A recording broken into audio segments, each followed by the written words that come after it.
Halo semuanya, kami dari kelompok 1 yang beranggotakan saya sendiri Aisyah, Asindi Yunita, Fauzia Chania Wulandari, Faris Putra Ramadan, Haryani Sastra Anggraini, Hesti Rahmatia, Indri Hotmanafida, Kolstasi Silawati, Nisa Novrianti, Tania Andindita, dan juga Wahyu Aziza. Di sini kami akan menjelaskan tentang sejarah teratologi dengan dosen pengampu mata kuliah Ibu Apoteker Mira Febrina MSc. Happy watching! Baiklah, yang pertama itu ada definisi umum, di mana teratologi adalah studi tentang penyebab, mekanisme, dan manifestasi dari perkembangan yang menyimpang dari sifat struktural dan fungsional.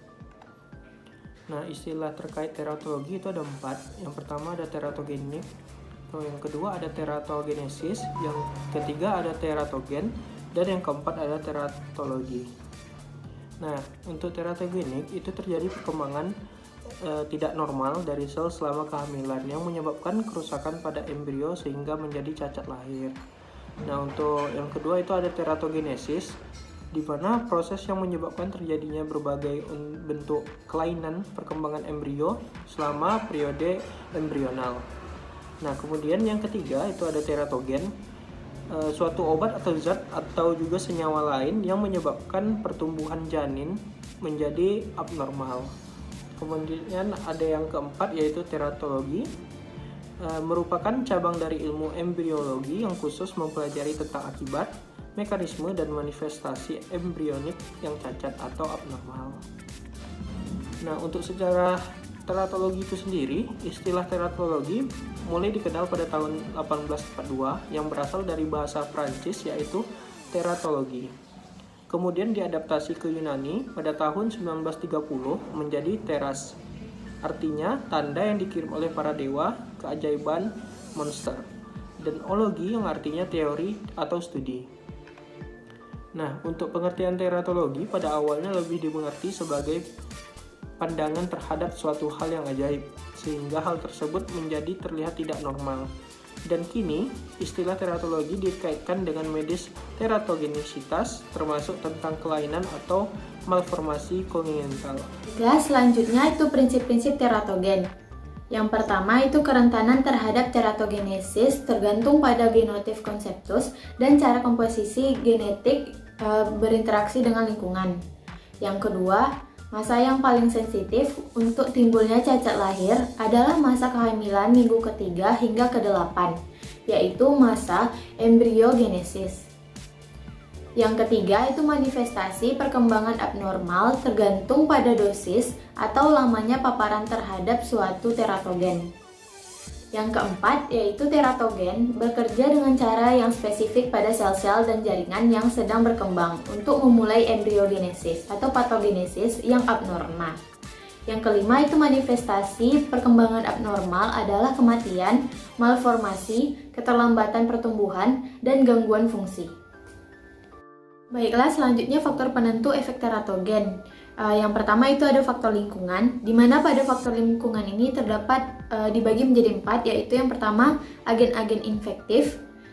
Contohnya itu ada rubella atau campak Jerman, di mana virus rubella ini dapat menyebabkan malformasi pada mata, telinga, jantung, dan juga pada gigi, khususnya pada lapisan inel gigi.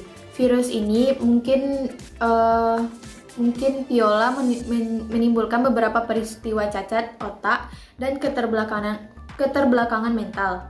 Virus ini juga menyebabkan keterlambatan pertumbuhan di dalam rahim, kerusakan miokardium, dan cacat vaskular. Yang selanjutnya ada sitomegalovirus, di mana virus ini inklusi sitomegali kongenital sangat mungkin disebabkan infeksi sitomegalovirus manusia yang didapat di dalam rahim dari seorang ibu yang terjangkit namun tanpa memperlihatkan gejala. Nah, gejala-gejala utama pada virus ini adalah mikrosefali, perkapuran otak, kebutaan, dan chorioretinitis, dan hepatosplenomegali. Nah, beberapa bayi yang menderita kernicterus dan banyak pendarahan kecil pada kulitnya. Yang selanjutnya itu ada virus herpes kulit, simplex, di mana itu kelainan-kelainan akibat virus ini adalah mikrosefali, mikroftalmus, displasia retina, pembengkakan hati dan limpa, dan keterbelakangan jiwa. Ciri-ciri penyakit virus ini adalah reaksi-reaksi peradangan. Yang selanjutnya ada varicella atau cacar air. Kira-kira ada 20% kesempatan kelainan kongenital yang terjadi kalau ibu terinfeksi varicella pada trimester pertama kehamilan. Nah, cacatnya itu antara lain hipoplasia tungkai, keterbelakangan jiwa, dan atrofi otot. Yang selanjutnya itu virus imunodefisiensi manusia atau HIV. Nah, virus ini menyebabkan penyakit imunodefisiensi akuisita atau AIDS dan bisa ditularkan pada janin. Virus ini tampaknya bukan merupakan teratogen besar meskipun telah dikaitkan dengan mikrosefali, keterbelakangan jiwa, dan wajah yang abnormal. Yang selanjutnya ada infeksi virus lainnya dan hipertemia, toksoplasmosis, dan sifilis. Yang kedua itu ada radiasi. Efek teratogen radiasi pengion itu telah diketahui sejak bertahun-tahun lalu dan telah diketahui bahwa mikrosefali, cacat tengkorak, spina bifida, kebutaan, celah platum, dan cacat anggota badan. Yang ketiga itu ada zat-zat kimia. Zat-zat kimia dan obat-obat farmasi itu dapat menyebabkan kecacatan janin. Misalnya minuman beralkohol yang terdiri dari etanol, jenis psikotropik dan narkotik, contohnya nitrazepam atau mogadon. Dan yang keempat itu ada defisiensi nutrisi. Yang kedua, faktor kromosom dan genetik. Contohnya itu gen-gen mutan, mutasi, aberasi, kelainan jumlah, trisomi 21 atau sindrom Down, trisomi 18, trisomi 13, sindrom Klinefelter, sindrom Turner, sindrom triple X, dan kelainan-kelainan struktural lainnya. Yang selanjutnya yaitu macam-macam teratogenesis. Yang pertama itu kembar dempet yang ringan atau disebut juga dengan kembar siam. Nah, sedangkan kembar yang parah itu disebut dengan monster double atau duplex. Kembar dempet itu berasal dari dua kemungkinan. Yang pertama itu tidak sempurnanya pembelahan primitif, strik kiri kanan. Yang kedua itu tak sempurnanya lapis benih membelah. Contoh kembar dempet antara lain Thoracopagus atau dada yang bertaut, Eraniopagus atau kepala bertaut, dan Pygopagus atau pinggul bertaut. Yang selanjutnya itu teratoma, yaitu tumor yang mengandung jaringan derivat 2 atau 3 lapisan benih.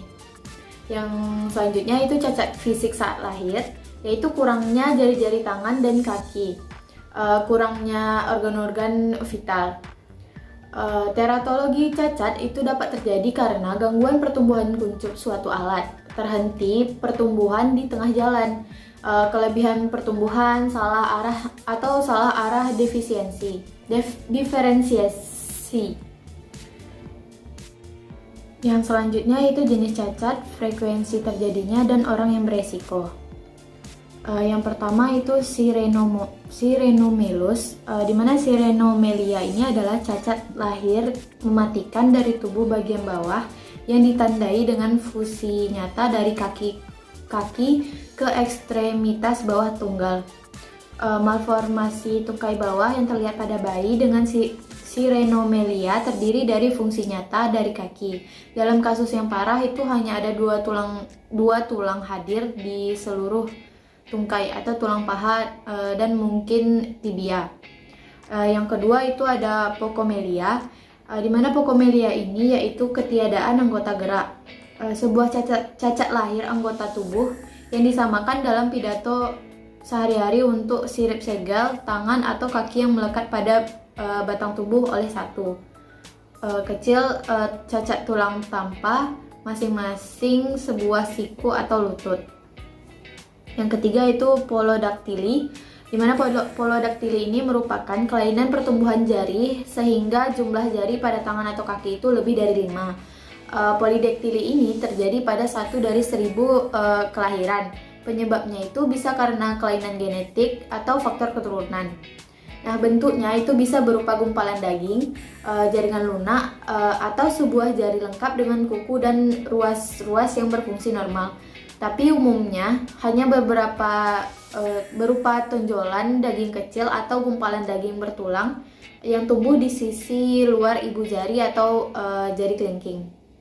Yang keempat itu sindaktili, di mana sindaktili ini merupakan kelainan jari berupa pelekatan 2 jari atau lebih sehingga telapak tangan menjadi berbentuk seperti kaki bebek atau angsa. Lalu yang kelima itu ada dwarfisme, yang itu merupakan kelainan yang menyebabkan tinggi badan pada penderita lebih pendek daripada tinggi badan manusia pada umumnya. Yang keenam ada gigantisme, yaitu kelainan yang membuat tubuh penderita lebih tinggi daripada tinggi pada manusia umumnya. Dan ketujuh itu ada bibir sumbing, yang merupakan cacat yang membentuk belahan pada mulut hingga menembus gusi dan langit-langit mulut. Yang kedelapan itu ada jari buntung, lalu ada tak berjari kaki dan tangan, dan adanya ekor. Kemudian pengaruh teratogen terhadap perkembangan. Yang pertama itu thalidomid, yang mana memiliki pengaruh anomali anggota badan seperti kaki dan tangan, kecacatan daun telinga, kelainan jantung, kelainan sistem digesti dan sistem urogenitalia. Pengaruh terhadap perkembangan mental tidak begitu nyata. Lalu ada testosteron, yang mana pada perkembangan embrio perempuan adalah terjadinya female masculinization. Akibat seperti ini juga bisa terjadi dari pemakaian noretridon, stibestrol, dan clomiphene. Juga akan berakibat sama bila pemakaian pada awal masa kehamilan.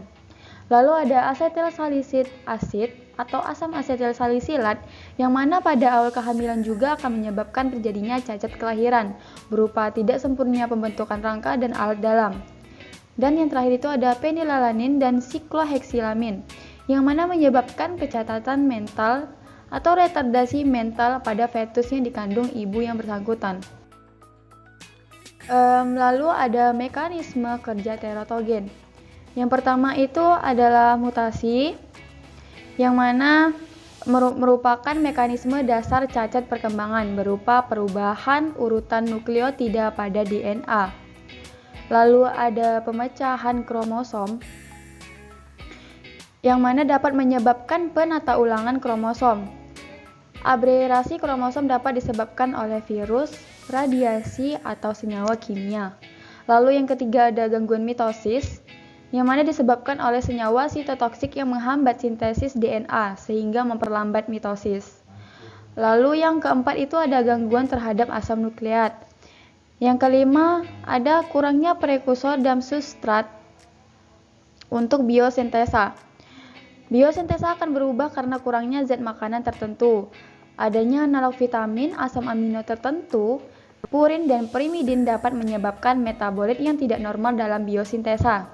Lalu yang keenam ada kekurangan pasokan energi, yang mana teratogen tertentu dapat mempengaruhi pasokan energi yang dipakai untuk metabolisme dengan cara langsung mengurangi persediaan substrat.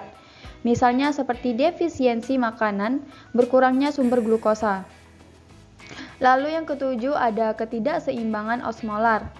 Hipoksia dan zat penyebab hipoksia seperti CO dan CO2 dapat bersifat teratogen dengan mengurangi oksigen dalam proses metabolisme dan menyebabkan ketidakseimbangan osmolaritas. Nah, hal ini dapat menyebabkan edema dan hematoma yang akhirnya menimbulkan kelainan bentuk dan iskemia jaringan. Lalu yang kedelapan itu ada perubahan sifat membran, yang mana kerusakan ultrastruktural pada membran sel embrio hewan pengerat. Contohnya itu seperti hipervitaminosis vitamin A. Lalu yang kesembilan itu ada penghambatan enzim, yang mana fungsi enzimatis penting untuk pertumbuhan dan diferensiasi. Contohnya seperti antagonis asam folat akan menghambat enzim dihidrofolat, reduktase dan bersifat teratogen.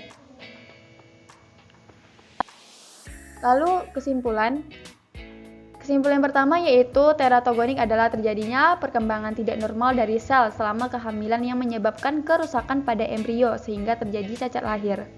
Lalu yang kedua itu faktor-faktor yang menyebabkan teratogen antara lain yang pertama yaitu faktor genetik seperti mutasi atau aberasi.